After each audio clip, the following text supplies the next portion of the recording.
शैतानुर्रजीम बिस्मिल्लाहिर्रहमानिर्रहीम रब्बि शरह ली सदरी व यस्सिर ली अमरी वाहलुल उक़दतम मिन लिसानी यफ़क़हू क़ौली। मौज़ूज़ नाज़रीन, आप देख रहे हैं सरकार times Pakistan live with Qazi Javed.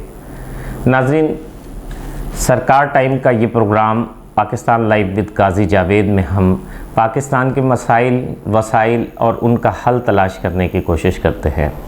इससे पहले मैंने गवादर के ऊपर बहुत सारे प्रोग्राम किए हैं और उनके रेलिवेंट अथॉरिटीज़ से गवादर के मसाइल का हल जानने की कोशिश की है।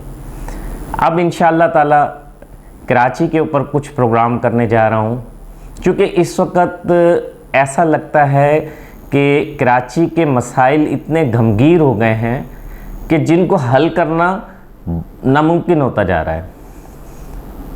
नाज़रीन, कराची के मसाइल को समझने के लिए हमें थोड़ा सा सियासियात के मज़मून का मुताला करना पड़ेगा। सियासियात के मज़मून में जहाँ भी जमहूरियत की तारीफ़ की जाती है, वहाँ दो चीज़ें सबसे अहम, दो शरायात लिखी जाती हैं। नंबर एक तालीम, नंबर दो सियासी शऊर। नाज़रीन, तालीम, एजुकेशनल रेट आप सब लोगों के सामने है। सियासी शऊर जमहूरियत की कामयाबी के लिए रीढ़ की हड्डी क्यों समझा जाता है? वो इसलिए समझा जाता है कि जमहूरियत में मुख्तलिफ़ पार्टीज़ बनाई जाती हैं और वो पार्टीज़ मार्ज़ वजूद में आती हैं अपने मंशूर की बुनियाद पे। हर पार्टी अपना एक मंशूर लोगों के सामने रखती है और उस मंशूर पे अमल करके वो इस इलाके को, उस मुल्क को, जिस मुल्क के लिए मंशूर पेश कर रही है, पाकिस्तान के लिए, वो उनके हल तलाश करने के लिए बताते हैं कि हम इस तरीके से इस मुल्क को तरक्की की राह में गामज़न करेंगे। हमारी थोड़ा सा ड्रॉबैक ये है कि हमारे मुल्क में सियासी जमातें मंशूर की बुनियाद पे नहीं बन रही, बल्कि लिसानियत की बुनियाद पे बन रही हैं। तमाम जमातें इस मुल्क के साथ मुखलिस हैं। हर जमात इस मुल्क को तरक्की की राह पे गामज़न देखना चाहती है, लेकिन चूंकि वो मंशूर उनका पीछे रह गया है, लिसानियत आगे चली गई है, तो वो डिलीवर नहीं कर पा रहे। तो इसका मेरी नज़र में एक हल है और वो ये है कि कराची में फेडरल या प्रोविंशियल लेवल पे तो मौजूदा हुकूमत के बस का काम नहीं है, क्योंकि अगर वो फेडरल और प्रोविंशियल गवर्नमेंट में करना चाहें तो इलेक्शन दोबारा कराने पड़ेंगे। इलेक्शन दोबारा होंगे तो फिर कौन सी गवर्नमेंट आएगी, कौन सी नहीं आएगी। चूँकि मैंने मौजूदा वज़ीर आज़म इमरान खान साहब के मुंह से अक्सर एक बात सुनी है कि इस वक्त सिविल मिलिट्री क़यादतें एक पेज पे हैं। तो इस वक्त अगर कराची का मसला हल करना चाहते हैं तो हमें जमहूरियत के ज़रिए ही होगा, लेकिन जमहूरियत में थोड़ी सी तब्दीली करनी पड़ेगी। वो तब्दीली कैसे करनी पड़ेगी? पाकिस्तान में अगर हमें किलर की ज़रूरत होती है ना, तो हम उसके लिए काबिलियत रखते हैं कि मैट्रिक, बीए, एफए, एमए होना चाहिए, जबकि हम एक एमएनए और एक मिनिस्टर रख रहे होते हैं, चुन रहे होते हैं, तो उसको उस फील्ड के बारे में चाहे अलिफ बे भी ना पता हो तो उसको चुन लिया जाता है वोटों की ज़्यादती की, वोटों के ज़्यादा होने की बुनियाद पे, जो कि वो उस फील्ड के बारे में ज़्यादा नहीं जानते, तो वो डिलीवर नहीं कर पाते। मरकज़ी और सूबाई हुकूमत की इस वक्त मैं बात नहीं करूँगा। इस वक्त मेरा मोटिव है कराची के हालात।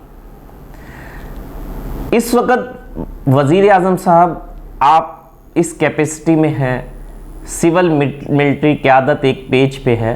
कराची में सबसे पहले तो गैर जमाती इलेक्शन कराएं। इस्लाम में भी मुख्तलिफ अरकान के हालात के मुताबिक तब्दील हो जाते हैं।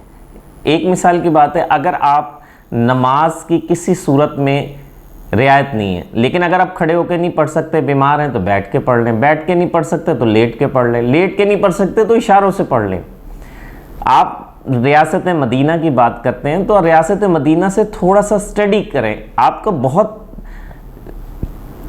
इल्म है दीन के बारे में, लेकिन थोड़ा सा गौर करें तो आपको अंदाज़ा हो जाएगा। हमें कराची के हालात को ठीक करने के लिए, अब जब जमातें लिसानियत की बुनियाद पे बनती हैं तो वो इस मुल्क में डिलीवर तो करना चाहती हैं, लेकिन ये चाहती हैं कि अपनी लिसानियत की बुनियाद पे लोगों को डिलीवर करके दिखाएं, जिससे क्या होता है, एक लिसानी जमात दूसरी लिसानी जमात को पीछे छोड़ने की कोशिश करती है और बहसबाजी में काम नहीं हो पाता। अभी आप एक बहुत बड़ा पैकेज दे के गए वज़ीर आज़म साहब, इस वक्त इससे पहले बहुत सारे पैकेज दिए जा चुके हैं, हो सकता है वो इतने बड़े पैकेज ना हो, बल्कि यकीनन इतने बड़े पैकेज नहीं थे, लेकिन यहाँ पैकेजेस से काम नहीं चलेगा।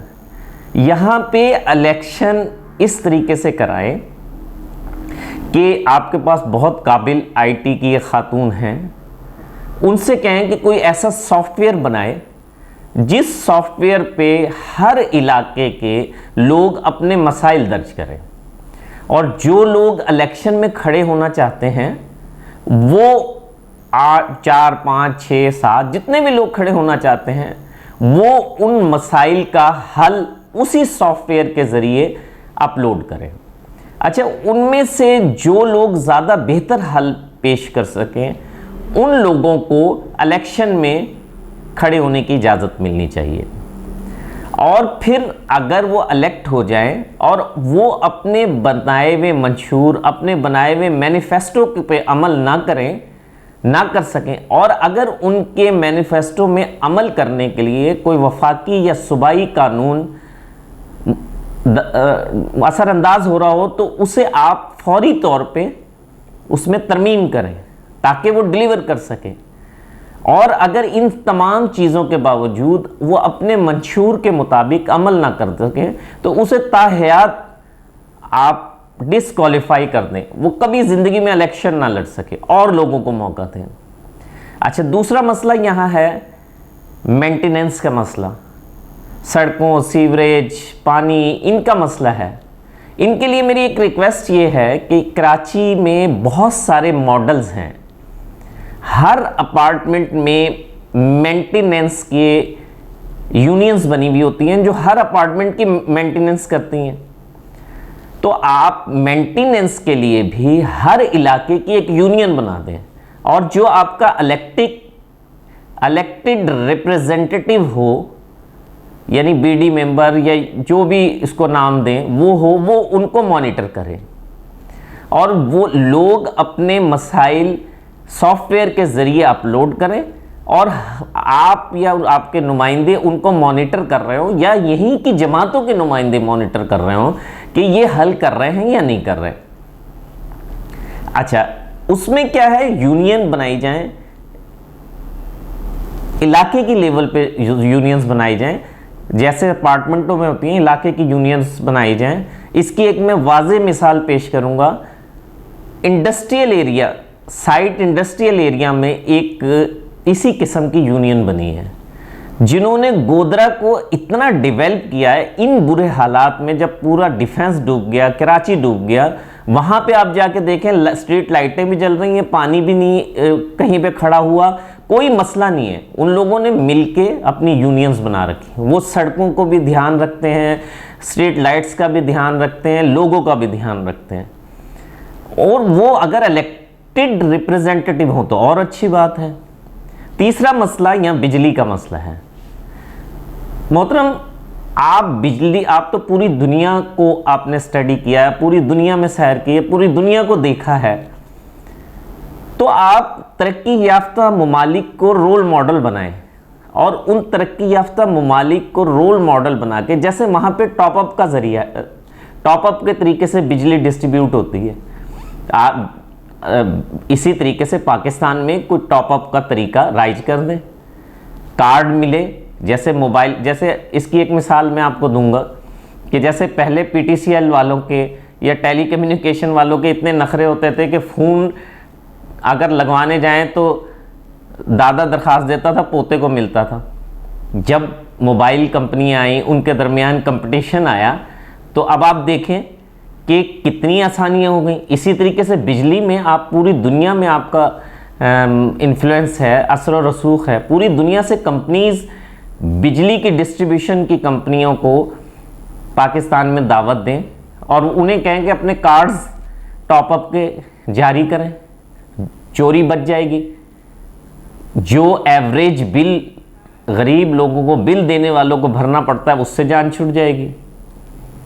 मेरी नज़र में मोहतरम वज़ीर आज़म ये मसाइल है। और इसके बाद एक और मसला ट्रैफिक का मसला है। मोहतरम वज़ीर आज़म और तमाम पार्टियों के, पीपल्स पार्टी, मुत्तहदा, सब लोगों को मैं रिक्वेस्ट करूँगा कि आप बहुत मुखलिस हैं इस मुल्क के लिए, लेकिन एक दूसरे की बहसबाजी में डिलीवर नहीं कर पाते। तो काइंडली आप गैर जमाती इलेक्शन कराने की कोशिश करें, बेशक अपने लोगों को खड़ा करें, उनसे उनकी सरजनिश करें, उनको अप्रिशिएट करें अगर अच्छे काम करें। फिर एक बहुत बड़ा मसला यहाँ ट्रैफिक का मसला है। ट्रैफिक का मसला हल करने के लिए मैं आपको एक सजेशन देता हूँ। यहाँ पे कराची में आप किसी दफ्तर में जाके देख लें, 2 बजे से पहले अफसर नहीं आते। आप यहाँ पे सरकारी दफातर का टाइम 1:30 बजे से ऑनवर्ड 8 घंटे अपने पूरे कर लें, रात 8-9 बजे तक कर दें। कारोबारी लोग जो हैं उनका टाइम जैसे कि तरक्की याफ्ता मुल्कों में, कनाडा, अमेरिका में है कि सुबह 5 बजे कारोबारी इदारे खुल जाते हैं और असर के वक्त बंद हो जाते हैं। ये हमारे इस्लाम का तरीका है। अल्लाह कुरान पाक में फरमाता है कि दिन काम करने के लिए और रात आराम करने के लिए। इससे आपके 2 फ़ायदे होंगे। और स्कूलों का टाइम आप सुबह इशराक के बाद से 1 बजे तक कर दें, ट्रैफिक डिस्ट्रीब्यूट हो जाएगी, काफ़ी हद तक ट्रैफिक का मसला हल हो जाएगा। और इसके अलावा आपका बिजली का मसला हल हो जाएगा। जब कारोबारी लोग, सरकारी लोग 9 बजे फारिग होकर अपने घर आ जाएंगे, उसके बाद कोई एक्टिविटी नहीं होगी, तो क्या करेंगे? तो ज़्यादा और उन्हें पता होगा सुबह 5 बजे दफ्तर जाना है, तो रात को बैठ के इंटरनेट या टीवी नहीं देखेंगे। उन्हें पता है भाई सुबह 5 बजे जाना और शाम को 5 बजे एक्टिविटी ख़त्म हो जाएगी, तो वो रात को सोएंगे, जिससे उनके सेहत के प्रॉब्लम हल होंगे, जिससे उनके कारोबारी मसाइल ख़त्म होंगे और ट्रैफिक का लोड बर्डन ख़त्म हो जाएगा। मौजूद नाजरीन, मैं कोई बहुत अक्ले कुल नहीं हूँ। मैं ये प्रोग्राम कराची के मसाइल पे शुरू करने जा रहा हूँ। मैंने अपनी तरफ से ये हल पेश किए हैं। हो सकता है कि इनमें से कोई भी काबिल अमल ना हो। अगर कोई भी सियासी जमात का लीडर, कोई जर्नलिस्ट, कोई अहले इल्म या कोई भी आम आदमी अगर मेरे इस प्लेटफॉर्म पे आके कराची के मसाइल का हल बयान करना चाहे, तो I will welcome to him. और अगर कोई आना चाहता है तो इनबॉक्स में अपना, कमेंट बॉक्स में या इनबॉक्स में अपना मैसेज लिखे, हल उसमें बताए। हम इंशाल्लाह ये प्रोवाइड करेंगे उसे ये प्लेटफॉर्म, ताकि वो, हमारा मकसद कराची के मसाइल हल करना है, गवादर के मसाइल हल करना है। क्योंकि ये 2 शहर पाकिस्तान की, अगर मैं ये कहूँ कि बैकबोन है, क्योंकि पाकिस्तान की तरक्की का राज हमारी पोर्ट्स पे है। और ये एक पूरी पट्टी है, कोस्टल हाईवे है, गवादर से लेके और कराची तक। अगर इन 2 शहरों को सही तरीके से हमने तरक्की की राह पे गामजन कर दिया, तो मैं ये समझता हूँ कि इंशाअल्लाह हमारा मुल्क बेइंतहा तरक्की करेगा। मेरी नज़र में ये हल हैं। अगर इससे बेहतर हल किसी की नज़र में है, तो मेरे हल पे तनकीद करने की बजाय अपने हल मुझे बताएं, ताकि मैं इस प्लेटफॉर्म के ज़रिए अरबाब इख्तियार तक पहुंचा सकूं, आवाम तक पहुंचा सकूं। आवाम उस पर कमेंट्स दें, अपने इजहार राय करें, ताकि अरबाब इख्तियार तक पहुंच सकें। वमा अलैना इल्लल बलागुल मुबीन।